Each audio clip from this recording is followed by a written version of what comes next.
Dillon Gabriel is the new starting cornerback in Cleveland. We'll tell you which fantasy assets gain the most value next.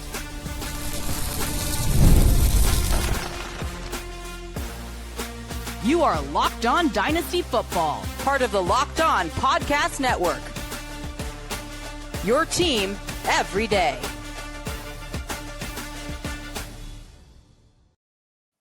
Welcome back to the Locked On Dynasty Football Podcast, part of the Locked On Podcast Network, your team every day. We'd like to thank you for making us your first listen of the day. Today's episode is brought to you by FanDuel. Right now, new customers can bet just $5, and if your bet wins, you'll get $300 in bonus bets to use across the app. Welcome back. I am your host, Marcus Mosher. Joining me today is Matt Williamson. And on today's show, we are answering your mailbag questions, including which receiver would you prefer in dynasty leagues between George Pickens and DK Metcalf? We'll talk about Travis Hunter, but let's start with the big news out of Cleveland on Wednesday morning. Kevin Stefanski announced that Dillon Gabriel will be the new starting quarterback going forward. Matt, I don't know if Gabriel has big fantasy dynasty value. You can obviously disagree with me, but I think it's more interesting who's going to benefit the most now that Gabriel's starting. Yeah, it's a tough one. I mean, Judkins is the only one that's really thriving, I would say, in the offense. Well, more or less. I mean, he's the one I think we're excited about, that they become more run-centric with a rookie quarterback, and frankly, one of the best defenses in the league. I mean, I think people aren't talking about how good Myles Garrett and company have been this year. So I assume the strategy of the organization is run the ball, don't ask a lot out of the quarterback, play good defense, try to win close games. So does Judkins get a spike? Spike might be a strong word, but I would say he might get a small bump. They're really good at designing tight end touches over the years. Stefanski. Yeah. Is that where you're going with it? Well, I was going to start. I don't know if Quinshon Judkins can get any more work than what he's already getting. Like, he's already getting a bunch of touches. I think the only thing that you're hoping for is now that you add a more athletic quarterback that defenses have to at least somewhat account for, maybe that helps the run game a little bit more. But I mean, Judkins had 25 touches last week against the Lions. Like, I don't know how much more work he can get. Good point. Yeah. Does Sampson actually become relevant? I mean, I'm reaching here because, I really don't think the offense gets any better. If I think about Dillon Gabriel as a quarterback and what he does the best, it's basically as like a point guard, right? Like, and I'm saying that in a very positive, endearing thing. Like, he gets rid of the ball quickly. It's not a lot of downfield shots. It's a lot of like short to intermediate things. And that's where I do think like Harold Fannin and David Njoku, like, I just won't be surprised if these guys are averaging like 7 targets a game. And it's probably someone like Jerry Jeudy who is going to be the one that's losing out here. Yeah, I guess I tend to agree with you because I briefly mentioned, I think that Stefanski has always done a really good job of designing, forced targets to Njoku and tight ends in general. And they obviously have a plan for Fannin. Do you think Njoku makes it through the season there or gets traded? Or I don't know these are long-term plans. They run so much 2 tight end sets that I figured they probably would. And it seems like the Njoku likes being there and they like having him there. Like, I understand the point. Like, hey, why not move on from a 29-year-old tight end who still has value? And you and I have been David Njoku fans for a long time. Mm-hmm. I just think for them, they probably feel like we've got a rookie quarterback. We're probably going to have a rookie quarterback again next year. Let's not take away weapons from this offense right now. I totally understand that. And I'm sure they'll have enough draft capital that keeping Njoku around might be worth more than a 4th-round pick or a 5th-round pick or something like that. I guess I got to go with Fannin, though. I mean, if who gets a bump, I guess it's Fannin.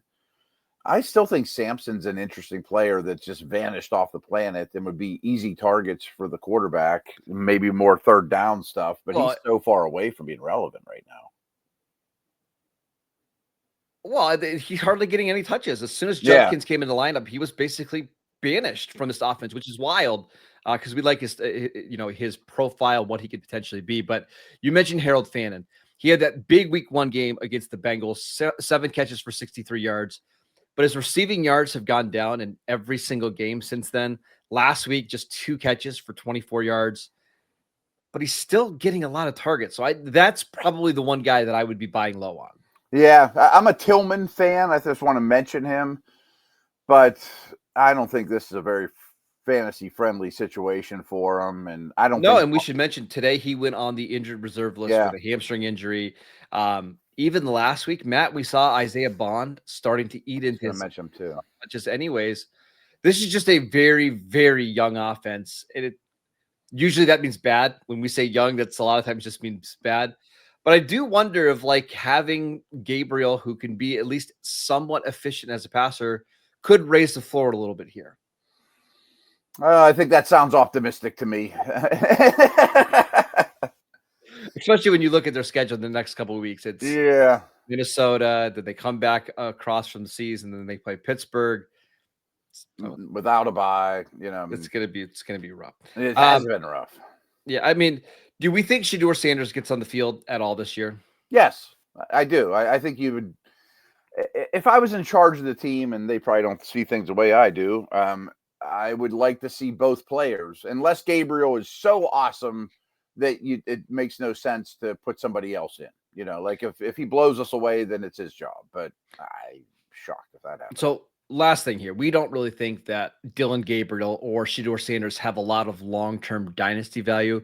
At least for me, I think they're both placeholders until they draft the next guy either in the first round in 2026 or they wait to 2027. It just feels like they're trying to find a guy that can be a high leverage backup or high quality backup on a cheap rookie contract. I 1,000% agree. It's odd that there's two of them, of course. I think it is noteworthy that of late, Flacco's been a pretty fantasy-friendly guy. I mean, is it going to get more friendly from him? Although I think he's pretty shot. I think it's possible that one of these two quarterbacks, at least kind of like you mentioned, at least makes them wait till 2027 to draft a guy, especially if the class doesn't shape up to be, somebody you have to have. I don't know. I mean, I'm reaching for optimism here in any way, shape, or form. But I guess Fannin but I mean, do you move him up your tight end list that much? No, probably not. Yeah, I think I'm just more excited because Flacco was so bad the last couple of weeks where his athleticism he's never been an athlete, right? But he's taking too many sacks. He's turning the ball over and he's not pushing the ball down the field. And at that point, it's like, what's the point? At least with Gabriel, he's got some athleticism. And I think this is why it happened is their offensive tackle situation has been so bad that they needed somebody that could create a little bit. And that's what Gabriel can do. Yeah. And the time has come. I mean, the season's not going anywhere. The real brutal stretch of their schedule is a little bit behind them. I mean, they started with a murderer's row.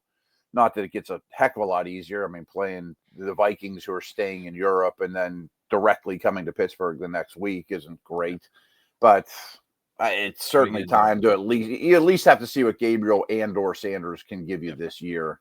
Maybe you caught lightning in the bottle with one of the two. I'm just not optimistic. I mean, speaking of not being optimistic, let's talk about Travis Hunter, who I think is like wide receiver 70 right now through the first 4 weeks of the season. What is going on in Jacksonville? We will get to that next. This episode is brought to you by Mazda. Mazda crafts cars for those who do more than simply move. Mazda delivers confidence with every ride, and with more IIH top safety pick awards than anyone else, they're really the only choice when it comes to a crossover SUV. From footwork to breathwork, athletes sweat all of the details, and Mazda brings the same intention to how they craft every single model. You can feel the Japanese craftsmanship in every detail, from metallic accents to available Napa leather upholstery. You can make your everyday drives feel like anything but, with smooth handling and incredible controls. And with all-wheel drive standard in every crossover SUV, you can drive with confidence through almost any season. I know up here where I live in Erie, PA, you have to have all-wheel drive or you're just not going to make it through the winter. And that's where Mazda comes in through the clutch. And like our players, we sweat every detail, because when you make every move count, impossible becomes irrelevant. Mazda, move and be moved. Welcome back to the Locked On Dynasty Football Podcast. We'd like to thank you for making us your first listen of the day. Matt, we got quite a few questions about Travis Hunter. This one comes from Scott. I'm officially panicking about Travis Hunter after drafting him at number 2 in my rookie drafts. How do you guys feel right now? Well, I took him in 2 in every draft too. I mean, I took him ahead of Hampton. I took him ahead of T-Mac. And yeah, I'm worried, consider how much I invested in the guy. I mean, but if I didn't own him, and I own him everywhere, I would be actively asking the owner to, what the cost would be to get Hunter. Because I think we've been doing this long enough. I mean, I bet on talent, and I think his talent is absolutely through the roof. I mean, Jamar Chase-like talent. I mean, could be one of the best 3 or 4 receivers in the league type of guy. Now, he's very far from that at the moment, obviously, and where he's at in his development is concerning. But if he plays 6, 7, 8, 10, 12 years in the league, we might just look at that first month of his career and be like, why were we that worried again? He's got a weird transition to the league. Just be patient, It reminds me a little bit of Justin Jefferson coming out in 2020, where I think I'm trying to remember some of the receivers that were playing ahead of him. Was it like KJ Osborne at the time? Adam Thielen was ahead of him. And it was like looking at the box scores, it was like 2 catches for 20 yards, 2 catches for 40 yards. And you just wondered, okay, hey, did the Vikings make a mistake here? And then it just clicked. Middle of the season, it just clicked. I think that's going to happen with Travis Hunter. We should mention that he was dealing with a shoulder injury during training camp. And I wonder if that's caused the Jags to be a little cautious here. But honestly, Jacksonville's 3-1. They're very close to being 4-0. I think they're just slowly ramping him up. I think he's going to be fine. If you were hoping to get wide receiver 1 production this year, obviously you're disappointed, but we still think it's coming. Yeah, again, I own him in almost all my dynasty leagues. I did my best to get to 2 and trade up to get him. If I couldn't get there, a short move, I gave a lot to move up there. And I'm not super concerned because in the dynasty world, assuming your team is built reasonably well, you probably have 12 receivers on your roster and you don't need them this minute. And hopefully you've designed things well enough that you're still competitive without them. But I also drafted him in both my redraft leagues, and that's a nightmare right now. You just can't count it. No, that's not great. So we've had some recent trades from Dynasty League football that I want to go over. So the most common trade right now that we've seen is Travis Hunter for a 2026 first-round pick. And that's basically people just trying to cash in. Yeah. Right. Trying to cash in on the asset that they drafted 4 months ago. I'm assuming if you didn't have Travis Hunter, that's a move that you would make. Yes. I mean, a generic first. I mean, if I was the worst team in the league, I might not. If I was 0-4 at the moment with no hope of being a playoff team, I probably wouldn't trade my first for basically anything. But in a generic world, especially if I'm a contender with a good roster and I don't need to play him this year and I just get rid of my first to set him on the bench and wait, I'm doing that all day long. No question in my mind. Are you taking them over? Okay, go ahead. Well, the other trade that I've seen that's been the most common is Travis Hunter for T. Higgins, which I think is fascinating, right? Because right now, if you look at ADPs, they're basically touching Travis Hunter, wide receiver 15, T. Higgins, wide receiver 16. Both of those receivers have their own set of issues. Yeah, I would just gamble on the upside with Hunter in that situation. I was thinking the same thing. It's not that I dislike Higgins or I'm trying to get out on Higgins, but I do think Hunter in a year or 2 might be so far ahead of him. I'll roll the dice on that. One other one that I think is interesting is Travis Hunter for Rashee Rice straight up. That's interesting. I mean, especially if you're a contender, Rice is back soon. I'd certainly like Rice for redraft right now. I mean, for the rest of the year, I would rank Rice ahead of him, even though he is currently not available. Still, off the field stuff with Rice worries me. I mean, he's one more, ding away from really being out of the loop for a long time. 3 years older. He's in an offense that does feed him a bunch of targets, but there's also the contract situation stuff that I think we need to remember. He'll be going into his final year of his contract in 2026. Okay. And I just don't know if Kansas City. Do you think Kansas City signs him to a long-term deal? Do you think they just roll with Worthy? I don't know what's. I think I there's a bet lot they more don't. uncertainty there. Yeah, there's a lot of uncertainty. I bet they don't know that answer right now. Right. It's probably let's see how he performs on and off the field. So for those reasons, I think I want Hunter. All right. The more I talk through it, I think I want Hunter more than what his value is now. Well, and that leads me to this next part. There was one receiver that was being drafted ahead of Hunter in startup drafts, and that was Tedderell McMillan. But after a month of the season, would you take Emeka Egbuka over Hunter? Because I'm assuming everybody would. I guess I'd take both those guys. I mean, you're assuming everybody's going to take T-Mac over him, Yes. right? Well, let me ask you this. Should T-Mac be the first receiver drafted? If we were to redraft all of these rookie receivers, should he be the first one to go? Yeah. But boy, I just have a hard time not taking Hunter. I'm still a very, very much a believer. And I was, all the way in on this guy not that long ago. And it's not like he's looked bad on the field. He just hasn't done a lot yet. So yes, I think Hunter's my wide receiver rookie 3 behind T-Mac 1, Egbuka 2. But for the cost, I mean, I think I'd still want Hunter. If I can only have one at what their price tag is. See, this is where I think I'm going to disagree with you. I would, of all the receivers right now, I think I'd take Egbuka just based on what we've seen so far. And honestly, just based on some of the recent trades, it seems like dynasty managers are there as well. Listen to these that have been completed in the last 2 days, Matt. Emeka Egbuka for Malik Neighbors and a 2026 first-round pick. 2 weeks ago, we were talking about Neighbors should be the top guy in dynasty, period. That's how fast things change in the dynasty. I know. Right? I get it. It was Neighbors and what? A 2026 first-round pick. Ooh, I'm probably taking the pick in Neighbors still. I mean, I guess it depends where you're at if you have to win now. But okay, another one.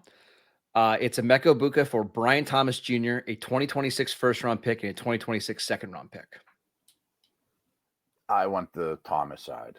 And I got issues with him too, don't get me wrong.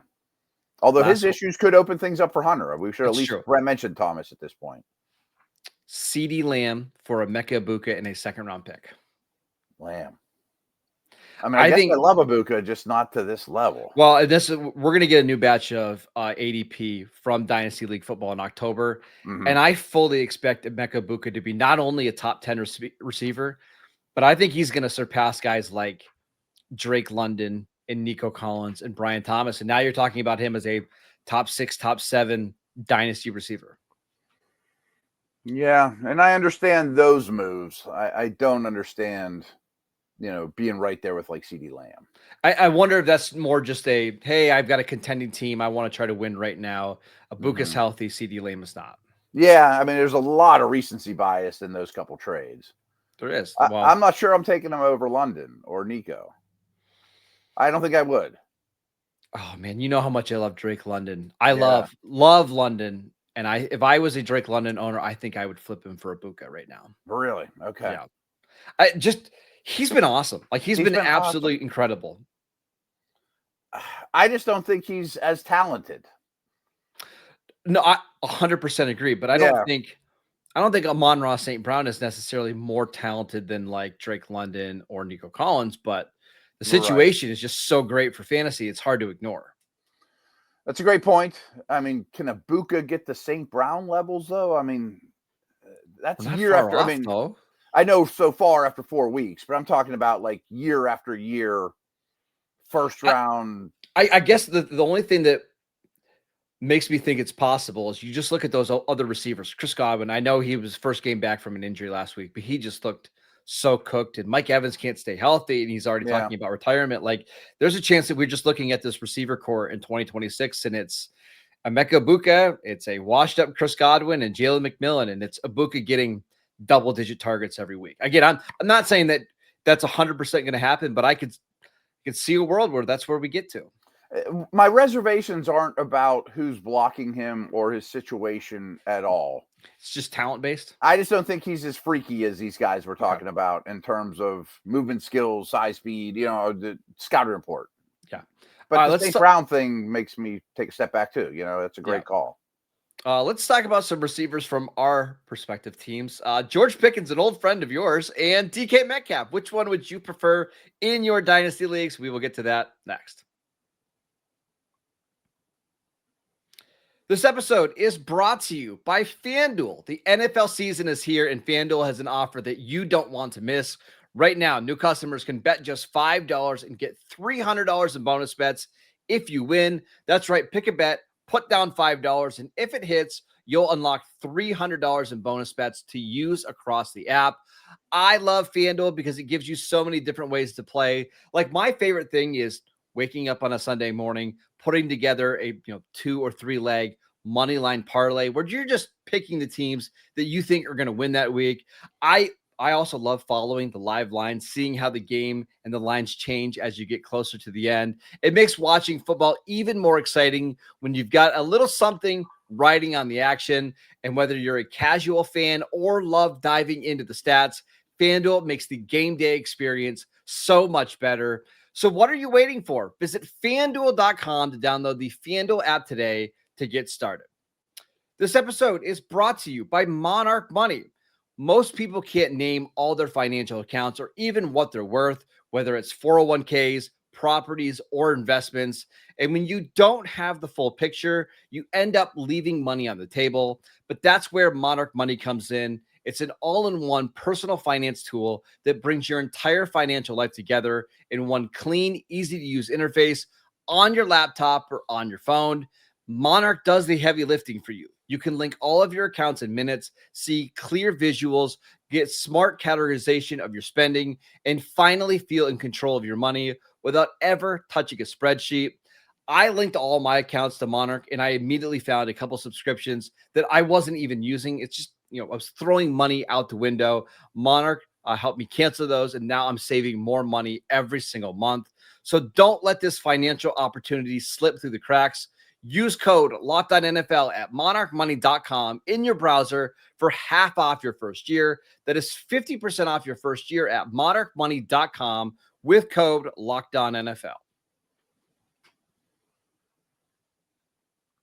Welcome back to the Locked On Dynasty Football Podcast. We'd like to thank you for making us your first listen of the day. For your second listen, check out the Locked On NFL Podcast. 2 shows every single day, one in the morning with Tyler Rowland, one in the afternoon with Tony Wiggins, available wherever you get your podcast. All right, Matt, let's talk about 2 receivers here that we know very well. It's George Pickens and DK Metcalf. Both had fantastic performances in week 4. And it's funny enough, they're both being drafted at about the same range. DK Metcalf, wide receiver 27 in our latest batch of ADP. George Pickens, wide receiver 30.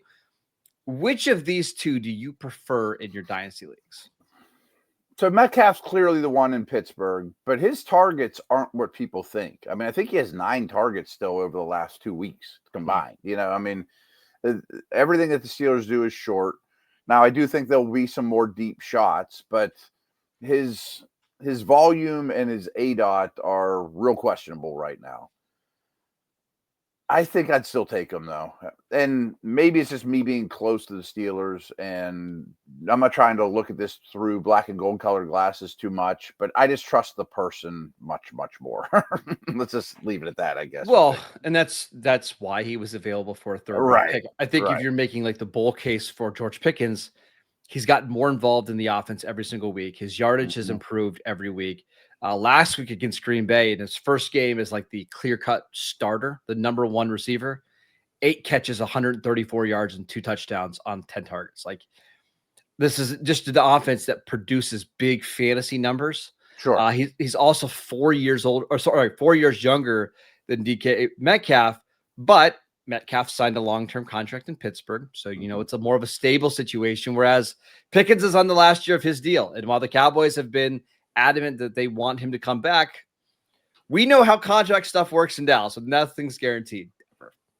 Yeah, and for a lot of those reasons, but I would prefer Pickens for rest of year. And part of that's because of the Lamb injury, but I don't know how much longer that's going to loom. You probably have a better feel for that than me. I just love that. 4 weeks at least. Okay. I mean, I love that offense. I love the quarterback situation. I love the volume. I just don't trust him once he gets money, which he's going to get money from somebody this year. which is a very, very real concern. Yeah. I have all the same concerns that you have, and I don't want to dismiss any of them because I don't necessarily trust the person. It does feel like he's found a little bit of a home here, partly because he's got a receiver that he really looks up to in CeeDee Lamb. He's got a quarterback that's stable and not Russell Wilson, Kenny Pickett, Justin Fields, Mason Rudolph. Am I missing any in there? No, I'm sure there's somebody else mixed in during his career. Yeah. So the other thing that he really likes this offense because it gives him different types of targets rather than just having to do everything down the field on the sideline. Right. But you're right. Like there's all those fears that had people taking him off the board, in the draft back in 2022 from Georgia.